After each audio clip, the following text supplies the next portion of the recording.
Pas plus qu'il y a quelques jours, des traîtres ont été arrêtés.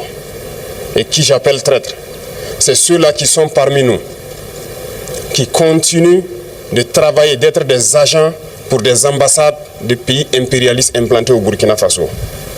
Certains ont été arrêtés et nous poursuivrons pour démasquer d'autres. Ils sont là dans notre administration, ils sont là dans les organisations de société civile, ils sont là dans les organisations politiques. Et ils manipulent les autres pour les amener sur des chemins, en tout cas, contraires au...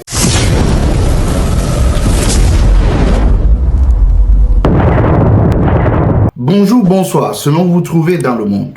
Bienvenue à la LMA Africa Medias. Je vous demande de vous abonner, d'activer la cloche de notification, de partager et aussi de commenter pour que nous puissions interagir dans notre communauté messagerie et aussi de ne plus laisser le narratif entre les mains de ceux qui nous ont colonisés. Aujourd'hui, nous allons parler une fois de plus du Burkina Faso, de ce coup d'État manqué par les terroristes programmés depuis l'Occident, depuis aussi leur capitale de propagande en Côte d'Ivoire. Nous allons parler de ce coup d'État manqué contre le capitaine Ibrahim Traoré, qui est une fois de plus grâce au chef de renseignement, le commandant Oumarou Yabré, qui continue à maintenir de main ferme la sécurité au Burkina Faso. Je dis bien au Burkina Faso. Parce que c'est grâce à son travail acharné pour l'amour de son pays, le commandant Oumarou Yabré puisse faire son travail et maintenir la sécurité au Burkina. Nous allons parler de ce coup d'État auquel un ex-commandant Yoani a essayé, grâce à ses chefs depuis l'extérieur et les mercenaires qui ont été préparés selon cet article que je vais vous lire depuis la Côte d'Ivoire, pour profiter de la mutinerie qui va avoir lieu pour introduire ces mercenaires venant des pays non amicaux frontaliers avec le Burkina. Laissez, je vous lis un peu cet article qui en parle de cette affaire. Nous allons dire ici, selon l'article ici, 1fo.com, ils disent ici, Burkina Faso, tentative de coup d'État déjoué, le commandant Yabré frappe encore. Le service de renseignement burkinabé vient une nouvelle fois de mettre en échec une tentative de déstabilisation de l'État. Et selon des sources sécuritaires confidentielles, le journal ici 1FO apprend qu'un nouveau complot visant à renverser le pouvoir en place a été brillamment déjoué grâce à la vigilance du Conseil national de sécurité d'État, dirigé par le commandant Oumarou Yabré. Un scénario bien ficelé a été déjoué. En effet, le cerveau de cette machination n'est autre que l'ex-commandant Joani. Déjà soupçonné dans le passé, ce dernier avait orchestré une opération de grande ampleur impliquant des connexions étrangères, notamment avec des entités en Côte d'Ivoire, en France et certaines institutions dites impérialistes. Le plan consistait en une série d'actes de sabotage minutieusement pensés pour justifier une attaque contre Diapagra. Vous vous rappelez de l'attaque de Diapagra que je vous ai fait la vidéo. Donc ça faisait partie du plan de distraction pour que le gouvernement burkinabé envoie toute son artillerie de puissance du côté de Diapagra et pour qu'il puisse avoir la route libre de frapper Ouagadougou. C'était ce plan. Donc quand la vidéo que je vous ai fait sur Serge Daniel et Wazim Nas, ces deux journalistes propagandistes de l'Occident. Donc c'était le plan pour distraire les forces et les permettre de se dissiper dans la nature. On reprend ici. Le plan consistait en une série d'actes de sabotage minutieusement pensés pour justifier une attaque contre Diapaga, localité stratégique de l'est du Burkina Faso. L'objectif final, déclencher une mutinerie à l'intérieur des rangs de l'armée burkinabé, favorisée par une promesse de financement en provenance de l'étranger. Diapaga a été la pièce maîtresse du puzzle. En effet, selon les informations récoltées, les investigateurs du complot comptaient sur l'attaque de Diapaga comme point de bascule, en fournissant des informations confidentielles sur les positions et les stratégies des forces de défense et de sécurité. Ils espéraient ouvrir la voie à une prise rapide de la zone du Souo. Des fonds avaient déjà été mobilisés pour soudir certains éléments des forces armées et créer une atmosphère propice à l'insurrection. Une fois la confusion instaurée, des mercenaires basés en Côte d'Ivoire auraient dû intervenir en renfort. Le réseau anonyme Elite Alpha, connu pour ses alertes sur les menaces sécuritaires en Afrique de l'Ouest, avait pourtant prévenu. Ouvrez les guillemets, il était l'heure. Une alerte que peu ont pris au sérieux, jusqu'à ce que les services de renseignement burkinabés confirment la tentative de putsch.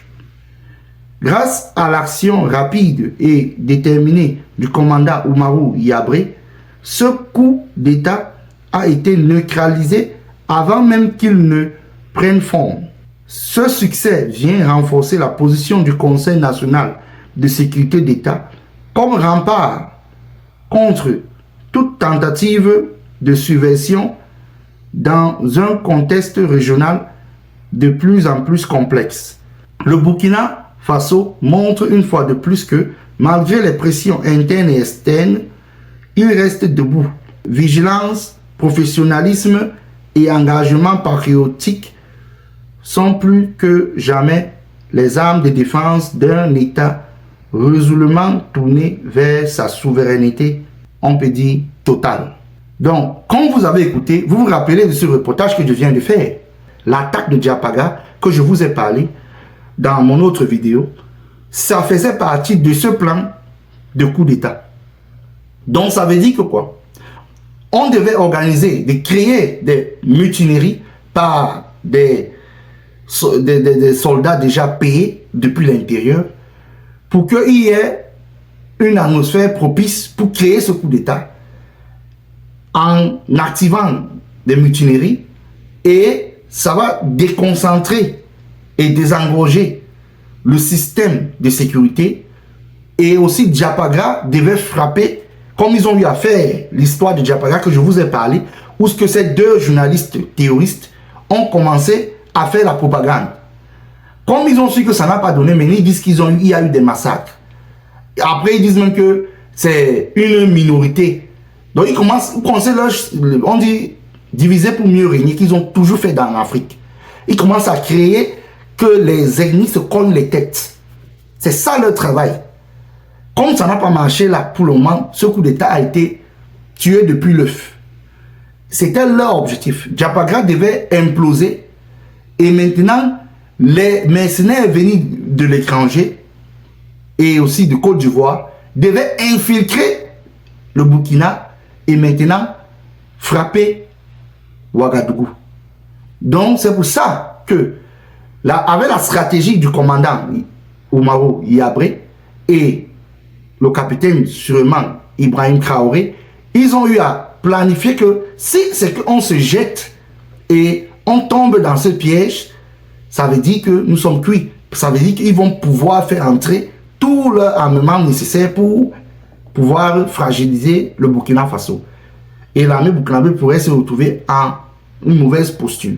C'est pour ça qu'il est important que le capitaine Ibrahim Traoré et tout son service de renseignement met en disposition tous les moyens nécessaires de dénicher dans même les rangs de l'armée même dans les rangs du service de renseignement, les informateurs de ces colons depuis l'Occident.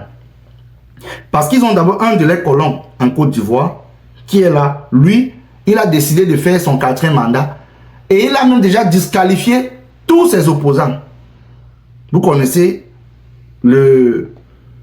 l'empereur de Côte d'Ivoire, Ouattara. Lui, il a décidé de les disqualifier.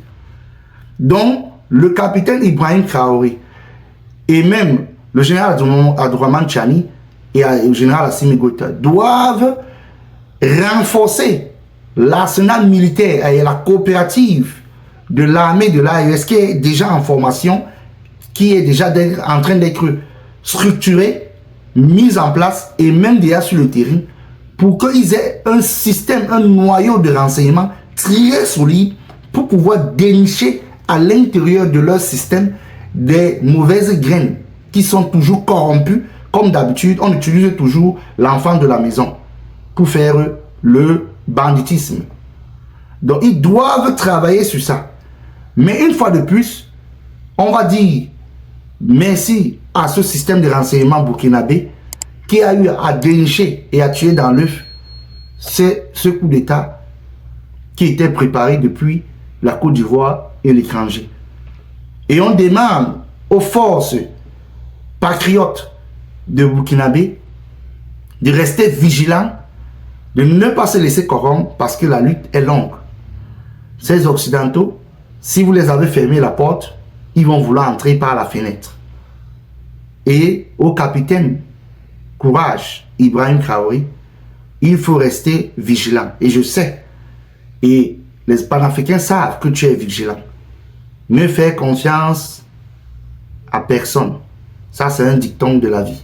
Une fois de plus, courage au VDP, à l'armée burkinabé aussi, pour ce brave système de défense de la nation et au système de renseignement. Je vous demande de vous abonner, d'activer la cloche de notification. Ne laissons plus le narratif entre les mains de ceux qui nous ont colonisés. Qu'est-ce que tu attends? Abonne-toi, tu auras de la bonne nouvelle ici. Ici, on n'insulte pas, on dialogue, on débat et les aigris vont dans un endroit, soit à Fokou, soit dans l'océan, ils tombent ou bien ils sautent en l'air, ils calent l'Afrique et l'AES sera toujours debout pour libérer l'Afrique entière. On se prend à la prochaine. Restez connectés pour une Afrique meilleure. Abonne-toi. À plus. Ciao.